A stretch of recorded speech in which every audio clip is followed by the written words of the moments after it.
promised y'all would do this video, man. We talked about point guards, you know, the extinction of true point guards, and you know how that's really hurt the NBA. Centers, you know, traditional centers being gone, you know, players like Anthony Davis not wanting to embrace being a center, trying to consider themselves a forward. When today the power forward is just an extension, it's just a second small forward now. You know, guys like Gerald Wallace would be a power forward today. When the power forwards kind of was like shaped like Dirk and Kevin Garnett, and you know, even you had some undersized power forwards, you know, Corliss Williamson, but still played with power and post presence. But we could talk about that the next video, one of these videos we do. Check out the NBA Talk playlist, thumbs up the video, share the video, subscribe to the channel. And I remember hearing Jeff Teague say, well, playing through the center for a point guard, that was boring. The basketball was boring. They didn't like doing that. It was boring.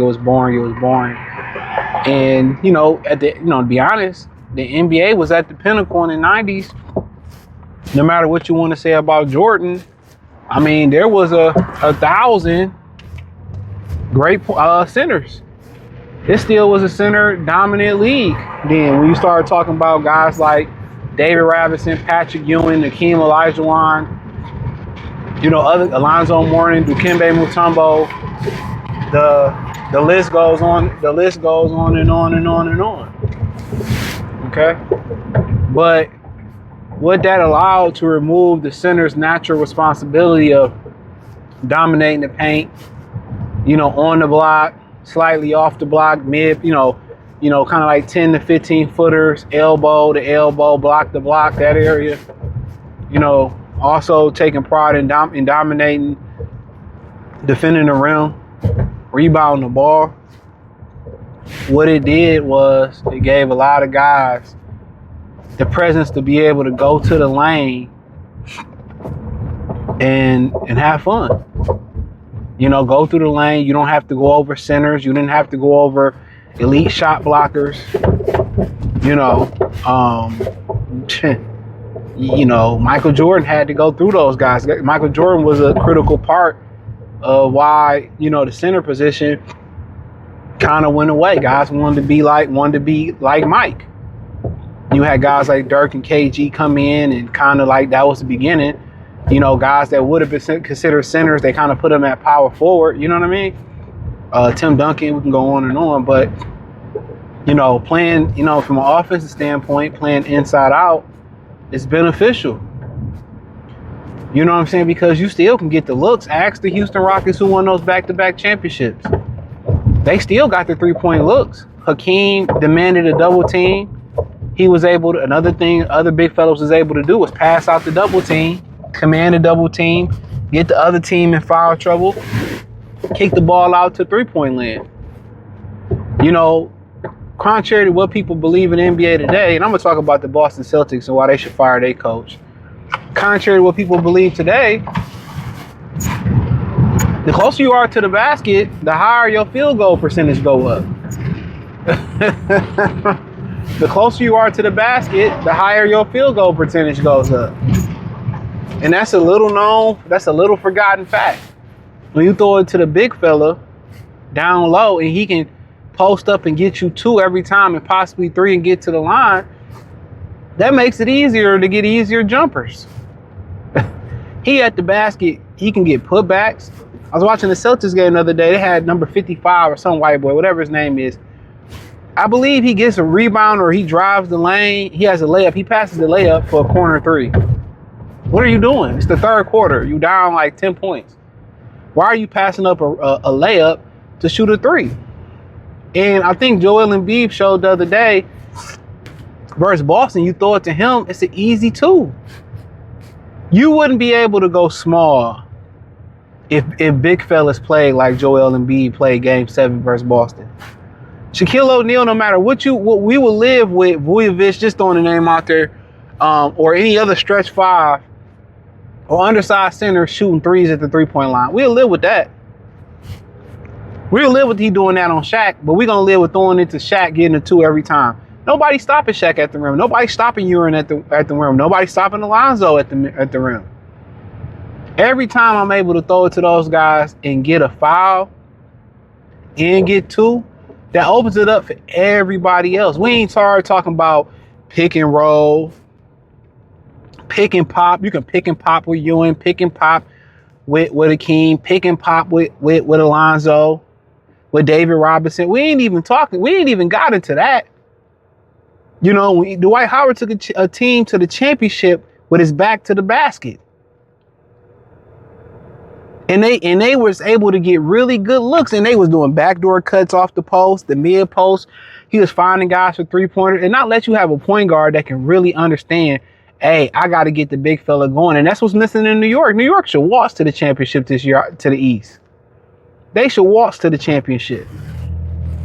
But you know why they probably won't? It's because their point guard is a shooting guard and don't know the importance of getting the best player on the team and Karl Anthony Towns going. He don't understand. Let me feed the big fella. Once you feed the big fella, put everybody in the rhythm. He takes the other team out the rhythm. They defensive game plan goes out the window. Are you going to double them? Are you going to let them go one-on-one and get your big fella in foul trouble? Especially how they call touch fouls today. And off of that, everybody's going to get into rhythm. You still going to get the good 3-point looks. You still, you're going to get backdoor cuts. You know what I'm saying? It makes the game more efficient. A real center makes you more efficient. Don't let them be able to then take it out to the 3-point line, but you don't even need to do that. You get more rebounds, more defense at the rim, more second chance points, less second chance points on the other side. And everybody field goal percentage go up. Your 3-point percentage go up. Your overall team percentage go up because he getting y'all easy look off the cut, easy looks off the double team. Either you gonna double them, right? Or you gonna let them work it out. You got a decision to make. And when you work out your big fella one-on-one and he getting the bucket every time down, and you trading threes, every time down he getting the bucket, your big fella in foul trouble, you going to double and then the 3-point line opens up. You still can get the more efficient 3-point looks. You still can get more efficient basketball play. You still can run pick and roll. You still can run. If I'm going to run the ISO, as much as they run ISO in the NBA today, to keep it funky with you, if I'm going to run ISO, it's going to be isolation, with my big fella. But today you might be like, well, why doesn't the center work? Because they don't know how to score out the post. They don't know how to score out the post. Basketball was still fun when they scored out the post. Still was a fun game. Maybe for a point guard left Jeff Teague, and the point guards, they want to score. That's why Gilbert Arenas never won a championship. He don't understand how to play winning basketball. His job as the point guard is to get the team going, whatever that may be. If the team getting off to a slow scoring start, then he starts scoring. His job is to get them into. If your point guard, let me say this: if your point guard is your number one scoring option, chances is you're not going to win a championship, unless you got an offense, a ball moving offense, or you got a Scottie Pippen or Draymond Green, a Grant Hill, LeBron James playing the three position. You have a point forward in an aspect that's still a point guard. And a lot of these guys today, they're working on three, but don't have a drop step. Don't have a drop step hook over the right shoulder. Don't have a counter hook over the left shoulder. Don't know how to turn and gun. You know what I'm saying? They don't have no repertoire. Don't know how to face up off the block and shoot a two, jab step, shoot a two. Take off, all these big fellas that's great athletes don't have no package. They talking about having the bag. These big fellas have no package. You don't have to shoot to be effective to be a center. You already 3 feet from the rim and jump high. In reality, you need like 3 post moves, bro. That's it. It's not many. In reality, you need 3 post moves. That's the funny thing about it. Just 3. Oh, man, these people. Just 3.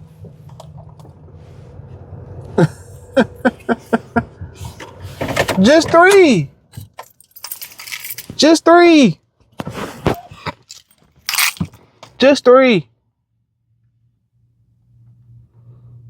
Drop step over the right shoulder, drop step over the left shoulder, and probably a counter. But that's why you see that what you see, the explosion of 3-pointers and all that type of stuff. The Celtics shot themselves right out of the game. Real talk. And you don't have to play all day through your center. No. There's opportunities. Then you can run other actions. You don't even see dudes coming off screens no more, catching the shoot off pin downs, catching the shoot off the catch and shoot to attack. The NBA is very it's just a lot of bad basketball, man. From a schematic standpoint of view, it's a lot of bad basketball. They talk about efficient. The way they run their offenses today are, especially the way they call touch fouls, very inefficient, bro. Very inefficient. And playing through the center, it keeps everybody fresher too. And you ain't just sitting there watching them work it out. Y'all cutting, they don't even cut, move. The NBA is just horrible. That Celtics 76er game, it will make you want. Red Auerbach would have gouged his eyes out watching that game. It is a horrible game they playing. But hey, thumbs up the video, share the video, subscribe to the channel, hit the link in the description. Join the Patreon, Facebook, Kick, Twitch, and say find me everywhere. Join NBA Talk playlist. Peace.